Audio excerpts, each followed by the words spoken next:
Assalamualaikum warahmatullahi wabarakatuh. Waalaikumsalam warahmatullahi wabarakatuh.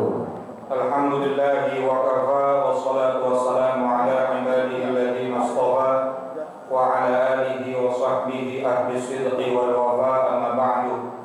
Yang saya muliakan para guru-guru kita, Kiai Haji Ahmad Habib Abdul Rashid Ramli, Kiai Haji Dr. Anus Muhammad Ja'far, Kiai Haji Farah Furqan Muqarrabin Yusuf, Kiai Haji Misjan mata'anallahu fi tuli hayatihim. Amin. Ustaz Haji Muhammad Tahir, Ustaz Haji Basrain, pengurus Masjid Baitur Rahman, Bapak Zainuddin, Ustaz Alek, dan seluruh para jamaah, Bapak, Ibu, dan saudara-saudaraku yang dimuliakan Allah Subhanahu wa taala. Tanpa berpanjang kalam, kita lanjutkan kembali pembahasan kita sedikit. Namun sebelumnya kita baca suratul Fatihah. Mudah-mudahan apa yang kita laksanakan dari awal sampai akhir daripada ta'lim kita ini semuanya diberkahi oleh Allah Subhanahu wa taala. Ilmu yang kita dapatkan menjadi ilmu yang manfaat fid dini wad dunya wal akhirah. Al-Fatihah bil qabul wa ila hadratir rasul ala hadhihi niyyah wa ala kulli niyyatin salihah wa ala man nawa salafus salih wa ila hadratin nabiyil mustafa sayyidina wa habibina wa syafi'ina wa maulana Muhammadin sallallahu alaihi wa alihi wa sahbihi wa sallam wa ala alihi wa azwajihi wa dhurriyyatihi wa ali baitil kiram. Nakhussu khasatan li hadrati muallifil kitab Sayyidul Imam Zainuddin bin Abdul Aziz Al-Malibari Al-Fannani, Sayyidul Syekh Nawawi bin Umar Al-Jawi Al-Bandani wa usulihima wa furu'ihima wa dawul huquqi alaihim ajma'in. Anna Allah yu'li darajatihim fil jannah wa yu'idu alaina min barakatihim wa asrarihim wa anwarihim wa ulumihim wa nafahatihim fid dini wad dunya wal akhirah. Wa ila arwah walidina wa abaina wa jami'al muslimin wal muslimat wal mu'minin wal mu'minat al ahya'i minhum wal amwat. Ila hadratin nabiy al-Fatihah. A'udzu billahi minasyaitonir rajim. Bismillahirrahmanirrahim. Alhamdulillahi rabbil alamin. Arrahmanir rahim. Maliki yaumiddin. Iyyaka na'budu wa iyyaka nasta'in. Ihdinas siratal mustaqim. Siratal ladzina an'amta 'alaihim ghairil maghdubi 'alaihim waladdallin. Rabbi ighfirli wa liwalidayya amin. Bismillahirrahmanirrahim. Qala al-musannif rahimahullahu ta'ala wa nafa'na bi'ulumihi wa amadna bi asrari fid dharain amin. 81 bawah. Betul ya? Wa qala Ibnul Arabi, dan berkata Syekh Ibnul Arabi, wa yanbaghi likulli muslim, sebaiknya dianjurkan, likulli muslimin, bagi setiap kaum muslim, ayya'taqida, harus berkeyakinan, anna jami'a ma yasduru min ahlil bait, bahwa semua hal yang muncul keluar dari ahlul baitnya Rasulullah sallallahu alaihi wasallam, qad 'afallahu anhum, sungguh Allah telah mengampuni mereka, fihi, di dalam hal tersebut. Wa laisa lana dhammu ahadin, dan tidak boleh bagi kita mengecam siapapun, ya, mengecam siapapun, makhluk manapun, manusia manapun, nggak boleh kita omongin, nggak boleh kita gibahin. Fa kaifa bi ahli baiti Rasul, bagaimana kita mengecam ahlul baitnya baginda kita Nabi Muhammad sallallahu alaihi wasallam. Logikanya kan begitu, betul nggak?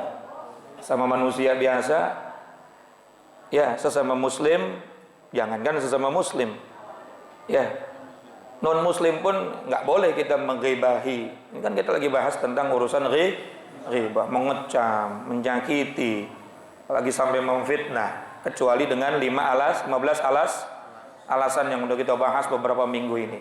Kalau sesama manusia biasa saja nggak boleh, apalagi kepada ahlul bait.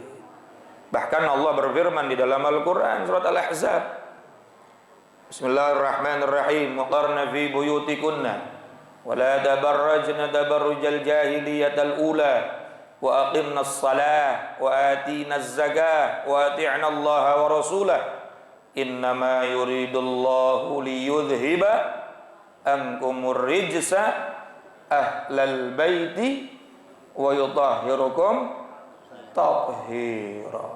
Bukan lagi kaul ulama, bukan lagi perkataan Nabi, tapi Al-Qur'an. Sesungguhnya Allah ingin menghilangkan dari kalian wahai ahlul bait dosa-dosa kalian dan membersihkan kalian dengan sebersih-bersihnya daripada dosa tersebut. Tapi ayat ini harus dibaca dari awal ya. Wagarna fi buyutikunna wa la tabarrajna tabarrujal jahiliyatal ula.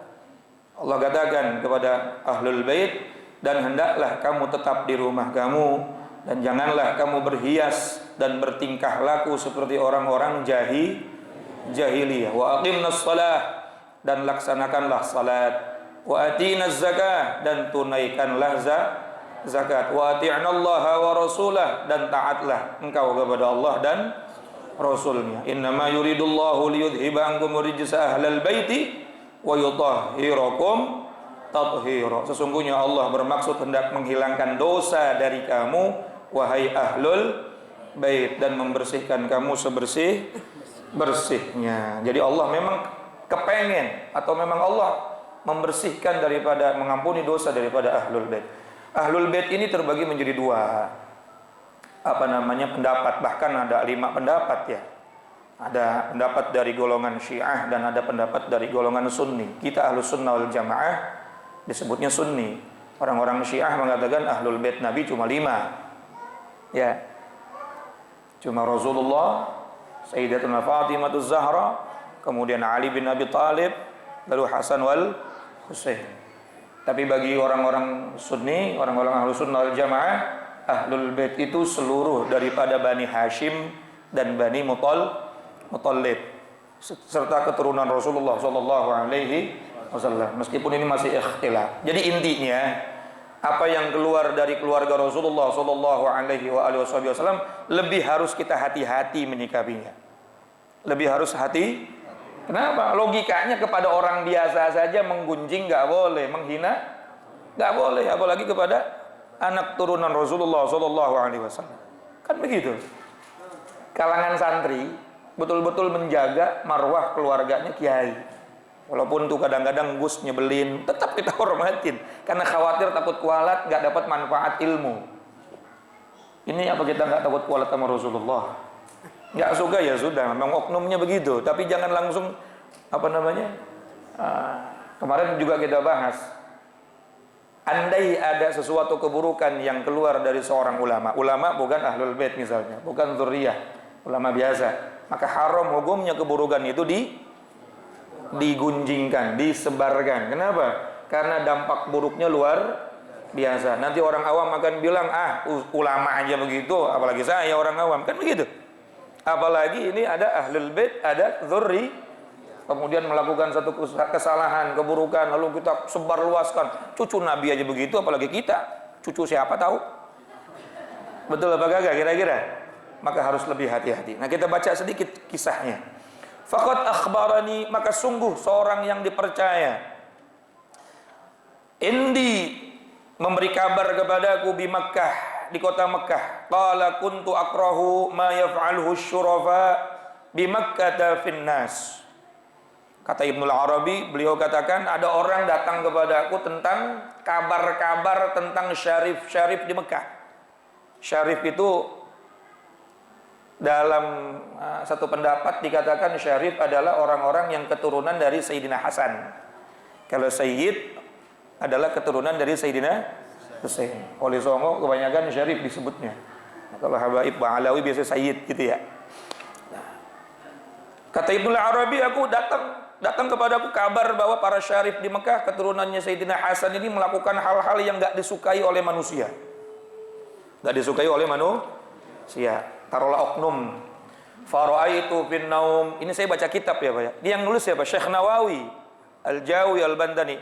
Yang mensyarahkan kitab ini Syekh Nawawi. Beliau mengutip daripada perkataannya Ibnul Arabi. Jadi enggak kemana-mana saya. Ya, bukan ngarang, bukan apa, tapi kita baca kitab dan bapak-bapak semua baca sendiri. Faraitu fin naum. Lalu aku melihat di dalam tidur bermimpi bertemu dengan Fatimah binti Rasulullah sallallahu alaihi wasallam. Bertemu dengan Sayyidatuna Fatimah. Wa hiya mu'ridatun anni, dan saat itu Sayyidah Fatimah membuang muka dari aku. Mimpi ketemu Siti Fatimah buang muka. Fasallamtu 'alaiha, lalu aku memberi salam kepada beliau. Wasa'altuha an i'radiha, dan aku bertanya kepada beliau tentang sikap buang muka itu. Wahai putri, wahai sayyidah, kenapa engkau buang muka sama saya? Faqalat, lalu beliau berkata, innaka taqa'u fi syurafa, sesungguhnya engkau selalu mencaci maki para syarif. Ibnu Arabi ditegur sama Siti Fatimah, ente caci maki syarif, bukan Mang Sarif, bukan ya. Syarif tadi siapa? Keturunan Sayyidina Hasan. Siti Fatimah punya anak dua, Sayyidina Hasan dan Sayyidina Husain, cucunya Rasulullah SAW. Ente selalu caci maki syarif. Faqalat, lalu dia berkata, Ibnu Arabi berkata, innaka taqa'u fi syurafa, sungguh telah faqultu laha ya sayyidati amma tariyanni ma yaf'aluna bin nas. Wahai tuan putriku, tidaklah aku mencaci maki mereka, karena aku melihat mereka para syarif melakukan hal-hal yang tidak baik kepada orang-orang. Apa jawaban Siti Fatimah? Faqalat alaysa hum abna'i, bukankah mereka itu anak keturunanku? Bapak kalau punya cucu, cucunya digatakin, bapak marah apa kagak? Walaupun cucu bapak buadernya luar biasa, digatak sama tetangga tetap marah, Pak. Alaysa hum abna'i, bukankah mereka itu anak-anakku? Cintai mereka, nasihati mereka, bukan dicaci, bukan dimarahin. Nasihat, kalau sayang, kalau cinta nasihatin.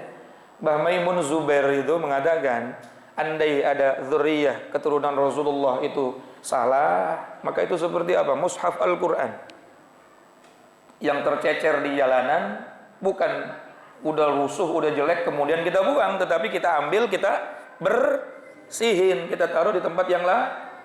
Andai ada oknum yang tidak baik, datangi, nasihati, dan kita muliakan, bukan dicaci maki. Ini khawatir nanti di akhirat kita nggak ketemu Siti Fatimah, apalagi nggak ketemu Rasulullah sallallahu alaihi. Faqultu laha minal an tubtu, maka Imam Ibnu Arabi berkata, kalau begitu mulai dari sekarang tubtu, aku bertaubat dari hal itu. Fa aqbalta alayya, setelah beliau bertaubat, maka Siti Fatimah pun menghadapkan kembali wajahnya kepada Syekh Imam Ibnul Arabi. Fa istayqazat, maka aku pun terbangun. Dzakara hadhil qissah, kisah ini dituturkan oleh Syekh Ahmad Suhaimi fi Lubabit Talibin, dalam kitab Lubabut Talibin. Nah, jadi intinya logika kita yang paling sederhana saja, kalau sesama manusia biasa saja, nggak boleh mengungkap nggak boleh menggunjing, nggak boleh menyaki. Wa kaifa li abna'i Rasulillah, lalu bagaimana dengan anak turunan Rasulullah sallallahu alaihi wasallam? Bagaimana dengan orang-orang saleh? Bagaimana dengan para ulama? Maka jaga lisan kita, karena itu khawatir akan membuat kita menjadi orang-orang yang nanti, ya Allah, nauzubillah min zalik, mendapatkan murkanya Rasulullah sallallahu alaihi wasallam. Ya, yang wajib, saya ingat perkataan guru saya, yang wajib dilakukan oleh kita mencintai. Untuk mengikuti ntar dulu, paham nggak kira-kira, Pak? Yang wajib itu mencintai ahlul bait, dzurriyyah Nabi, keturunan Nabi, wajib dicintai. Mengikuti ntar dulu. Kalau ilmunya ada, kita ikutin. Ilmunya bagus, luar biasa, amaliyahnya cakep, ya kita menjadi qudwah, menjadi pengikut mereka. Tetapi kalau nggak ada, ya cukup kita mencintai, jangan membenci. Karena kebencian ini hati-hati akan membuat Rasulullah juga murka. Bisa dipahami sampai sini, Pak? Mudah-mudahan bermanfaat. Kurang lebihnya mohon maaf. Assalamualaikum warahmatullahi wabarakatuh.